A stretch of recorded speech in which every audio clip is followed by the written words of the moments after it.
सोनीपत में किसान लगातार अपनी परंपरागत खेती को छोड़कर अब दूसरी खेती की तरफ जा रहे हैं और एक ऐसे किसान से आज मिलवाते हैं जो हम ये कहें कि प्यार की निशानी आज के समय गुलाब के फूल को माना जाता है, या फिर ये कहा जाता है कि कोई भी उत्सव होता है तो उसमें फूल सबसे ज़्यादा महत्वपूर्ण होते हैं। तो तस्वीरें सबसे पहले किसान के खेत की। ये खेती जो है, इन्होंने अपनी परंपरागत खेती 10 साल पहले छोड़ दी थी और गुलाब के फूल, जो कि हम ये कह सकते हैं कि एक प्यार की निशानी माना जाता है, गुलाब के फूल और गेंदे के फूल की खेती पिछले 10 साल से कर रहे हैं। और जो मुनाफा है इनका, वो प्रति एकड़ 3 से 4 लाख रुपए बताया है कि इनका मुनाफा है। और अन्य किसानों के लिए गांव बहियापुर में प्रेरणा का स्रोत बने हुए हैं कि वो अपनी मोटी खेती को छोड़कर, जिसमें गेहूं और ये कहें हम धान और इसके अलावा अन्य खेतियों को छोड़कर अगर अलग खेती करे तो शायद हम ये कह सकते हैं कि खेती टोटे का नहीं बल्कि मुनाफे का सौदा हो सकता है। किसान राजेश जी हमारे साथ हैं, हम उनसे बातचीत कर लेते हैं। कैसे रुझान आपका फूलों की तरफ हुआ? क्योंकि हमारे यहाँ तो ये खेती ज्यादा रहते हैं कि अब गेहूं उगा लिए हैं, फिर उसके बाद धान लगा दिए गए हैं, लेकिन अपनी परंपरागत खेती छोड़ी तो गांव वालों ने विरोध नहीं किया? नहीं जी, जैसे कभी धानों में बीमारी आ गई, आग लगानी पड़ती थी पराली पे कर, मतलब वो होता है।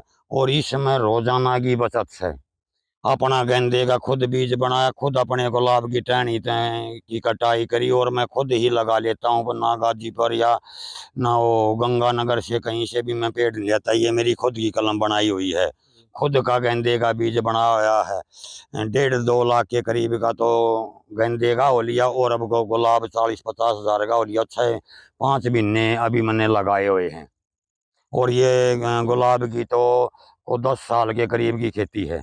तो आप हिसाब लगा लो अगर भाई कितनी बचत है, उस खेती में क्या बचत खेती है। कैसे शुरुआत की? क्योंकि अपनी खेती छोड़ने के वजह आपको ये लगा होगा कि कैसे फूलों की खेती होगी, कैसे कहाँ से फूल आएंगे, कैसे बिकेंगे, क्योंकि हमारे यहाँ तो ये होता है कि ज़्यादा सब्जी उगा ली जाती है, लेकिन फूल एक अलग ही खेती हो जाती है। तो शुरुआत कैसे की थी आप?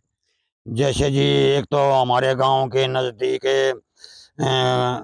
लगा रहे थे, फिर जैसे शहर में जाते कोई भी वो होता तो बहुत बहुत पैसे ले लेते थे। एक दिन ऐसे ही मंडी में चले गए और वहाँ से देखा हाँ भाई। और एक साथी और से मेरा मालचे से था और उसने बताया कि इतनी बचत है। और फिर यहाँ से मैंने शुरुआत कर दी। फिर तो सब्जी भी छोड़ दी और धान गेहूँ की खेती भी बहुत कम कर दी। मैं गेंदे पे और गुलाब पे ही जोर देता हूँ। प्रति एकड़ कितनी बचत है, कितना मुनाफा आ जाता है?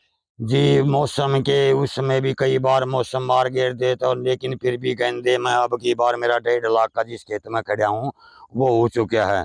10-20 हजार का 30 हजार का तो मैं और भी लगा रहा हूँ। 50 हजार का 4-5 महीने गेंद गुलाब न होए। 10 साल की ये खेती है, फिर गुलाब की बचत मेरे को होने लग जाएगी। 10 साल तो कम तक खेती है ये। तो और इसमें गेहूं की, पहले मैंने गेहूं लगाया, उसके बाद अपने खेत दूसरे तक कटिंग की, गुलाब की डंडी काट कर वो पौधे तैयार कर ली। फिर मैंने गेंदा लगा दिया, 3 खेती कर ली। यानी कि मेरे को अब तक 2.5-3 लाख रुपये साल भर में, अभी तो साल 2 महीने और बचे हैं, मेरे को बच जाएंगे।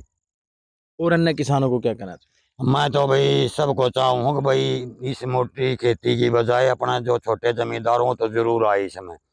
उसी में गुजारा हो सकता है। कहीं भी 10-20 हजार की नौकरी की बजाय किले मगर सही ढंग से करे तो उसे नौकरी तय्यबद का है। तो किसान राजेश का मैसेज वही है कि अगर खेती, अपनी परंपरागत खेती को छोड़ा जाए तो किसान एक मुनाफे की खेती खेती को बदल कर सकता है। मैसेज वही है कि मुनाफा फूलों की खेती से बहुत ज़्यादा आ रहा है। इसके अलावा खेती वो और भी कर रहे हैं, लेकिन अब उनकी मुख्य खेती फूलों की ही है, जिसे वो लगातार आगे बढ़ा रहे हैं। सोनीपत के गांव बहियापुर से नितिन अंतिल, न्यूज़ 18।